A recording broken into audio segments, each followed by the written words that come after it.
This conversation finds us in the book of beginnings. We're in the book of Genesis, chapter 39, verse 2, and also in Genesis 37, verses 3 to 5, and also in Genesis 12, verses 1 through 3. We all know the story of brother Joseph, and we know it so well because most of us will say what his brothers said to him. Here comes Joseph the dreamer. They called him the dreamer. Now, when you look back and read the story, you realize that they weren't trying to call him something out of affection, out of intimacy, out of love. It was more out of mocking him. It was more out of envious and out of being jealous because of him. It was more out of putting him down. And so when you look at it from your perspective, you felt this kind of rejection. You've felt this kind of mockery before because some of your friends will make statements about you. Here comes the Bible thumper, or here comes the holy young lady. She's just always holy because she has her clothes just all covering up everything. She doesn't have on mini skirts where you can see half of her hiney, and she doesn't have her prints all being revealed. She's got everything concealed. So they call you the holy girl. Well, let me tell you something. When the day of judgment comes, you're going to be in great standing. So just hold to your peace. Don't fight them, because if you fight them, it might seem like you're rejecting God. Just let it flow on you. Yeah, let it flow in you, because Jesus makes it very clear. If you deny me, I will deny you. So I see it like this. If you're telling me that you're mocking me because of my gift, then what you're telling me is that you're jealous of my gift. You're envious of my gift. Because if you're mocking me because of my gift, that means that you see the gift inside of me. And if you can see the gift inside of me, then I must be doing something right. Because my gifts are moving before me. And so if God has that up on me, wow, how more blessed can I be? That you can see, that you can see me. You can see what's inside of me. And so you're trying to call me out by mocking me. But what you're doing is you don't realize that you're calling me into my giftings even more. So from now on, when someone calls you out, tries to mock you, don't put up a big old defense. No, appreciate it. Celebrate it, that they see something special inside of you. There's a quote by a businessman by the name of W. Clement Stone. He says, no matter where you're from, your dreams are valid. And I agree 100%. No matter where you're from, your dreams are valid. Everyone's dreams are valid. There are some people who live in a dream world, and there are some people who face reality. You know who those people are who live in that dream world, who don't want any responsibility. They don't want any accountability. We know, come on. You've got fathers who are not home with their loved ones. You've got fathers who've walked away from their children. That's living out there in that dream world. That's living out there in that fantasy land because you don't want that responsibility. Well, you laid the seed. Why not come back and cultivate the seed? Don't walk away from the seed. If you sowed it, then come back and help grow it. That's what I'm saying. But we've got people who put blinders on. We got people out here who lives in this dreamland. You've got some people who have drug addictions or who have an alcohol problem or who have a mental problem. And those individuals are living what I call in a fantasy in a dreamland. They don't want to cope with what they should be coping with. So they use drugs and alcohol to mask their responsibilities, to mask their brokenness, if you will, their pain. Now, every situation is not the same. But when you don't face reality, you're living in a place that's trapped between dreamland and fantasy.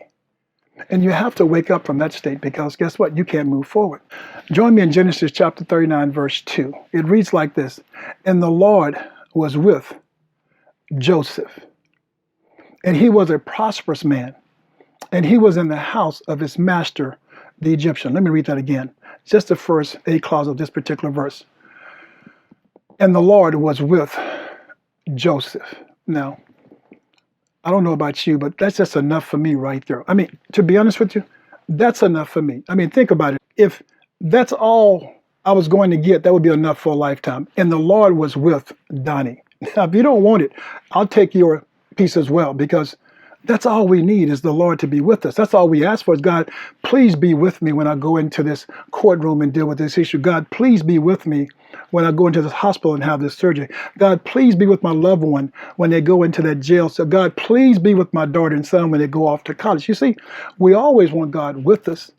The Bible tells us that the Lord was with Joseph. That's just enough right there all by itself. If I don't say anything else, that's enough for you. Most of us get up in the morning, we're rushing so fast. I mean, gotta get the kids ready, get them out of the house to go to school. I gotta get myself ready, get out the house to go to work. And when we get halfway down the road, we realize we left God back there. We left God back there. He's not with us because we left him back there in devotion that we didn't have, in Bible study we didn't have, in prayer we didn't have, in worship.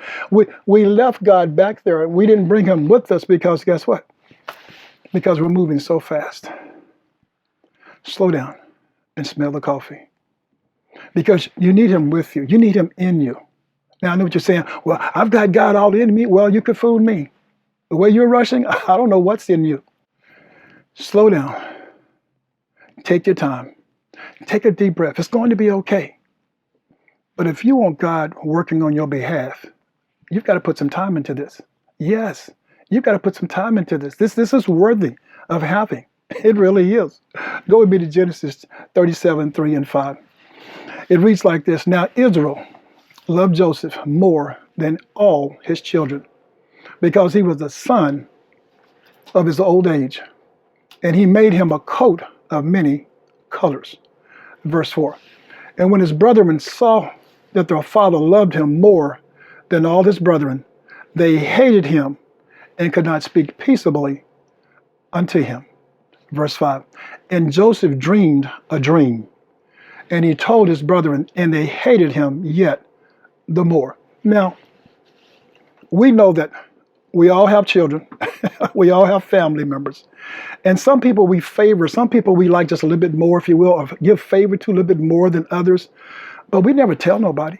I mean, you just kind of know that because it's just that that person does more and that person does less. And so you do have a little favoritism going on, but you don't tell anybody. But Jacob does. Jacob, not only does he tell them, he goes and make this coat and put on him.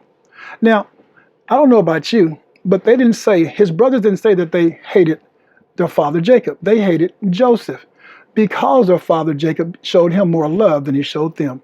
Why don't they hate Jacob? Leave Joseph alone. Joseph is innocent. He's a bystander.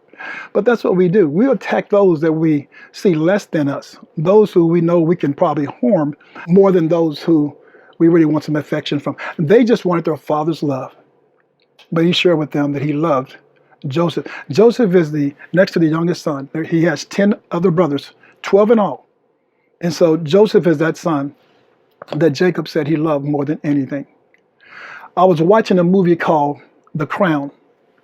It's a documentary, if you will, of Queen Elizabeth II and her husband, Prince Philip. And Prince Philip, he asked his wife, I think I told you this before, he asked his wife, who do you favor the most out of our children? And she basically ignored him because she didn't want to answer that question. That's like, why would you ask me that question? And he told her, he said, I know who you favor. You favor Edward more than anyone. And so she told him, well, you favor our daughter Anne more than anyone. And he just said, yes, I do. I do. She has more of my characteristic. So it's amazing, but they kept it to themselves. It's amazing that they have that kind of feeling on the inside, because I love all my babies the same, but let's be for real. Some of your babies do more than others, that kind of get in your favoritism, if you will, more than others. But they kept it to themselves. Jacob didn't keep it to himself. It's one thing to tell someone you love them, but tell them behind closed doors. Don't put it out in front of the whole family. So his brothers tell him that they hate him. They tell him this twice now. So I'm telling you, one time is enough, but they tell him twice. They're going to tell him 3 times in this particular story. They really hate him because of his father's love towards him. Joseph was like a fish out of water in this dysfunctional family unit. And let me tell you what he's working with. His father Jacob has 4 wives. Yes, 4 wives, and 13 children between them. They have 12 boys, but they also have Dinah, a daughter. And so Joseph's working within this whole unit of trying to find love and appreciation. He's got 3 stepmamas. Watch this. And he has all these stepbrothers. I'm telling you, that's a ball of confusion. And he's trying to work his way through all of this. And his father has the nerves to go out and bring out this nice coat and put on him. And then make it very well known that, hey, this is the son who I love the most. Jesus. Help poor Joseph. And so they mock him. Every chance they get, they mock him because of his dreams. Because of his dream. Because they can't find anything else. So they go to what his gifts are. My wife always dreams. My wife does.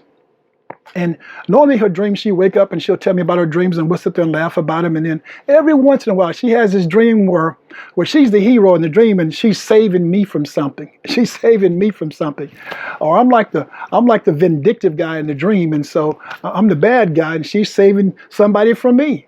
That's what my wife does. And so I hadn't told her this, but I want to tell her, girl, go back to sleep and redream that dream. Rethink that thought. Don't be putting that on me. That's what I want to tell her. Because let me tell you something. When I have a dream, oh, please, when I have a dream and my dream don't work in my favor, I'm going to tell you right now, when I wake up, I'll rethink that thing. I'll rethink it to where it benefits me. That's just me now. That's my dream. I can do what I want to with it. You do what you want to with your dream. But in my dream, I'll rethink that dream until it benefits me. You know, they say, if you have a dream and you're falling and you wake up before you hit the bottom, well, guess what? When I wake up, I'll rewrite that dream in my mind. In my thinking, I'll rewrite that whole dream. Now, Joseph can't have a do-over. As a matter of fact, neither can you and I. But Joseph has to live out what he said, what he's spoken. He can't get a do-over. No. He can't put the dream back in the bottle. That's not going to happen. I remember when I moved to Dallas, the one thing I wanted was to work in technology. I mean, I dreamed about working in technology. I just knew that would be the field that I wanted to be in. And so I went to DART. It was called DTS back then, Dallas Transit Systems. It's called DART now, Dallas Air Rapid Transit. I went to DART to apply for a job in technology, the technology department. And they told me they had nothing available. And so they told me that, but we do have driver positions available. Maybe you can start off as a driver and work your way in. Well, I told my family what I was going to do, my family back home, and they told me, "You crazy? How you just come from playing basketball and you can just go and drive a bus? What are you doing?" I said, "Well, it's a great opportunity. It's got benefits and it pays more than what I'm working at right now." So I took the job. I found myself in the job for 4 years and a half. I was a fish out of water, working in transportation. Let's be for real, working period. I had never worked. I played basketball most of my life. But I had one of those what they call "but then God" moment. I had this moment. Now, I wanted to work in computers. I wanted to work in technology. It was my dream. But I had this moment where I drove the bus for 4.5 years, and I became what they would call Google Maps. That's what it's called now. But really, I was Donnie Maps. I knew every route. I mean, I was a computer with GPS coordinates inside of my head. And within a very short season, I had learned this computer system that DART had brought in, and I became an expert in this computer system. So I wanted to, watch this, my dream was to work for the technology department because I wanted to work with software. Well, here I am working with software that nobody knows but me. I was one of the few in the country who knew how to work this software. You see how God works? God blessed me. He blessed me because guess what? Because he was with me. Yeah, the Lord was with me. And my dream was being realized right before my eyes, but I didn't even see it. I was just working. I was just sowing my time into my job. I was sowing my efforts into my employees. I was sowing my gifts into learning more, to learning more skills and to be developed and to be polished. And I kept growing and I flourished. I mean, God blessed me. He blessed my dream. You see, I held on to my belief. I was coming into being something that I probably had no business being, but God. God blessed me. God seeing me through. He pushed me through. Kept me in an area where no one wanted to work in. Yes, I wanted to be in the technology department. Watch this though. Watch this. Within 4 to 5 years of being situated into a position, I became a supervisor. I became a manager. I became a senior manager. And then I became an executive within 4 to 5 years. If I would have been in that technology department, I'd still be working on probably what they call first shift. I'd be at the lowest level. God was with me. I pray that you get this. God was sowing in me as I was sowing in others.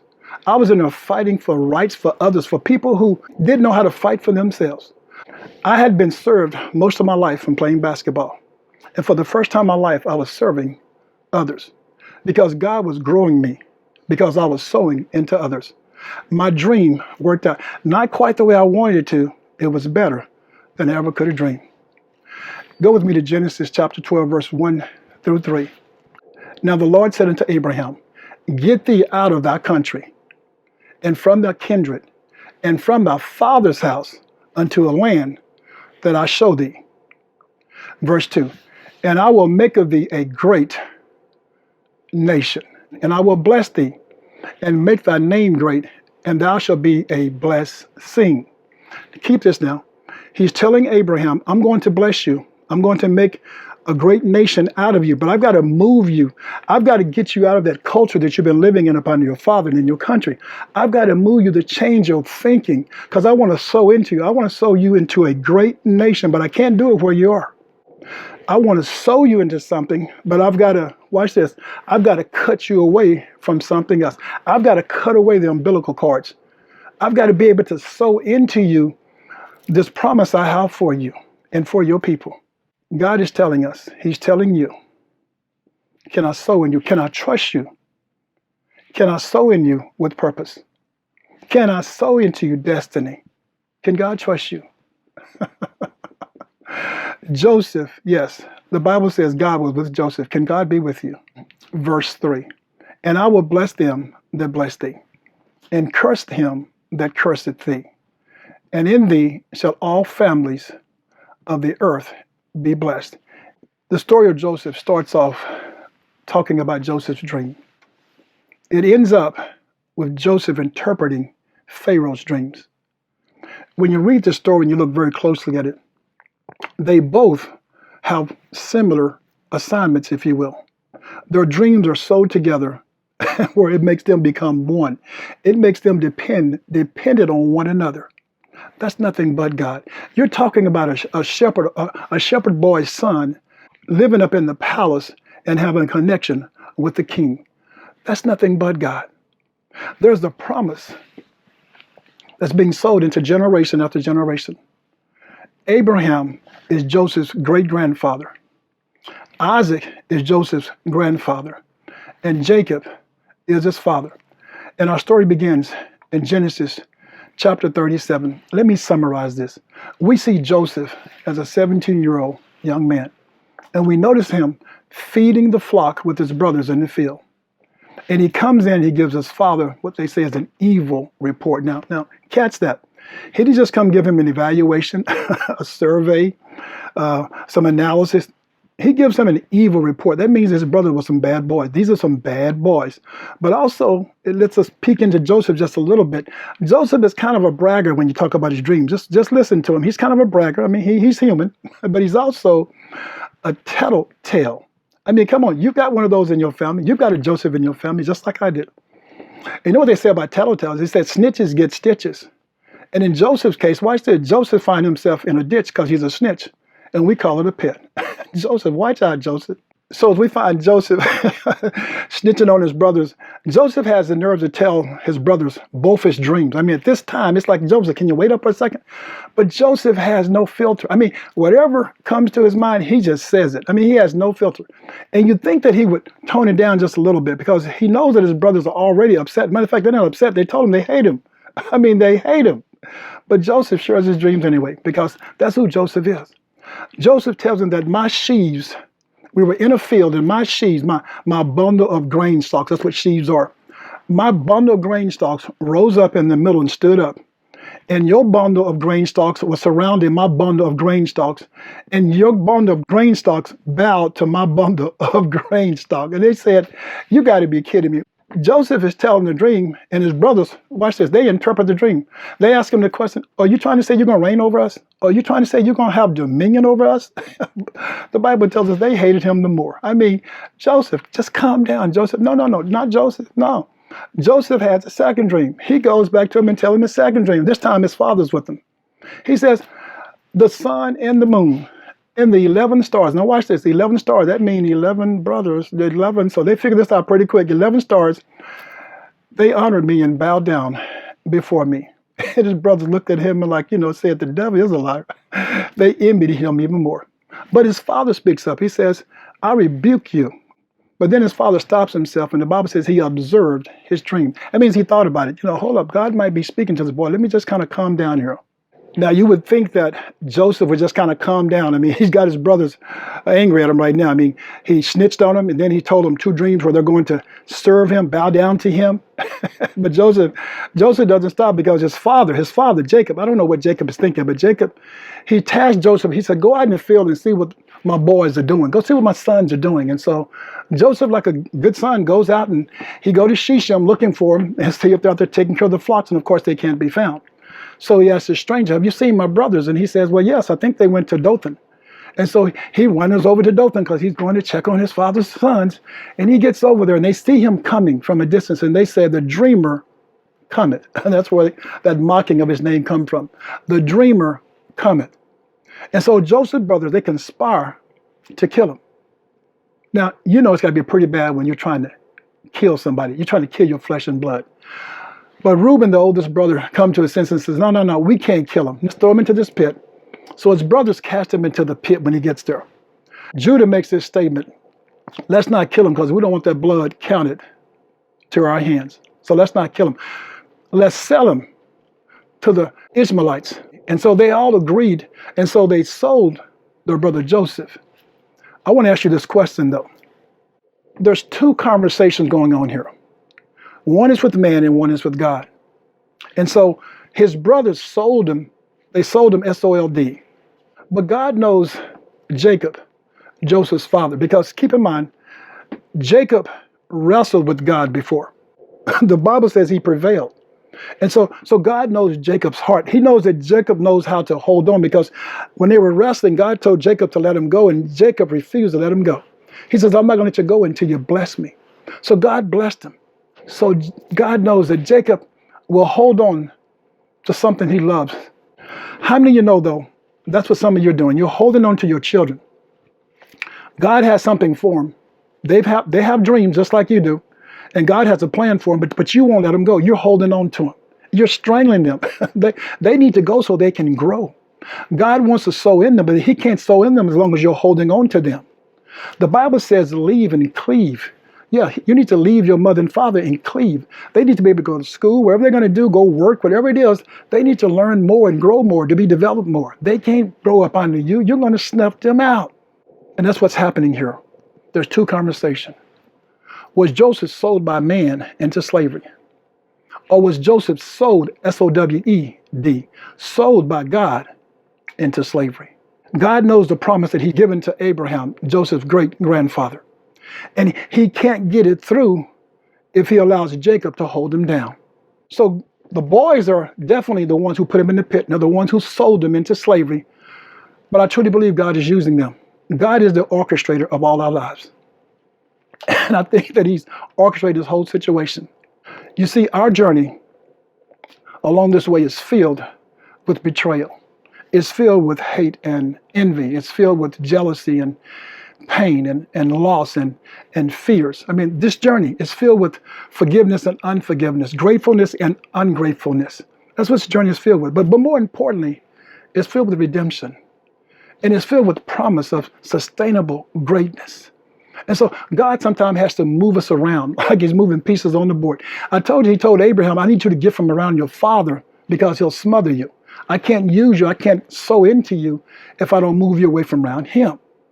You know how it is when you have a plant and you go outside and you plant it up under a tree and it's a lot of shade. So you're trying to just keep it out of the sun. And so you plant it and it doesn't grow.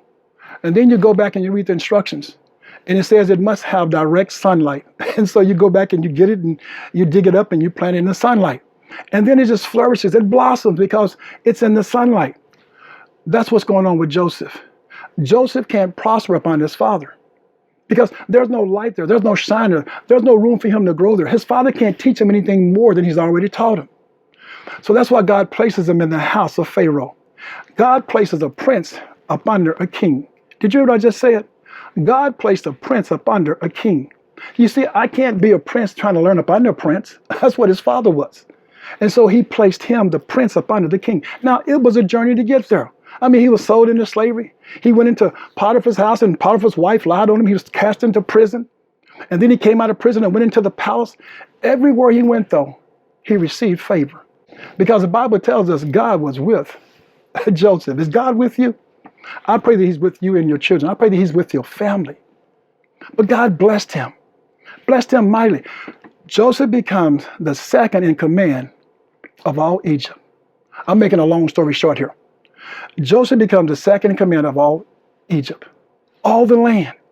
Joseph comes up with a plan. He tells Pharaoh his dream. You know, Pharaoh had some dreams, and Joseph interpreted his dreams and told him, hey, those cows you're talking about, that corn you're talking about, God is saying there are 7 years of prosper coming, and then there's 7 years of famine coming to the land.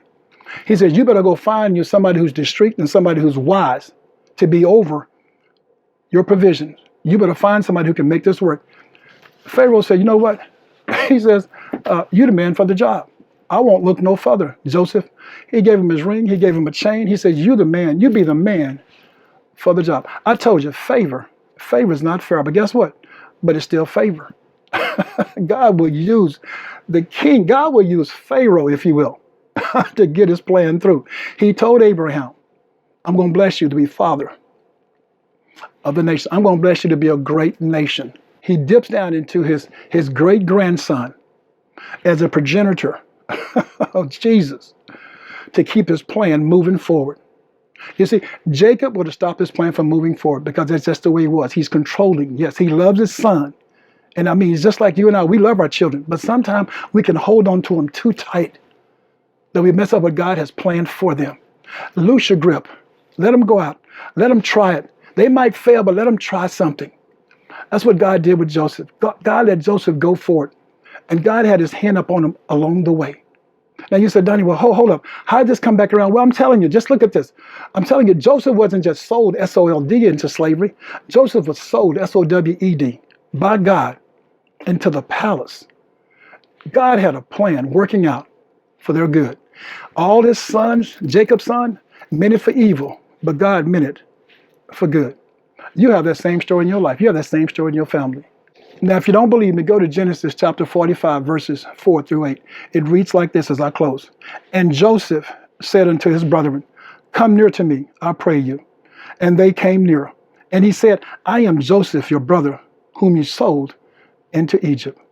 Now, therefore, be not grieved, nor angry with yourselves, that ye sold me hither.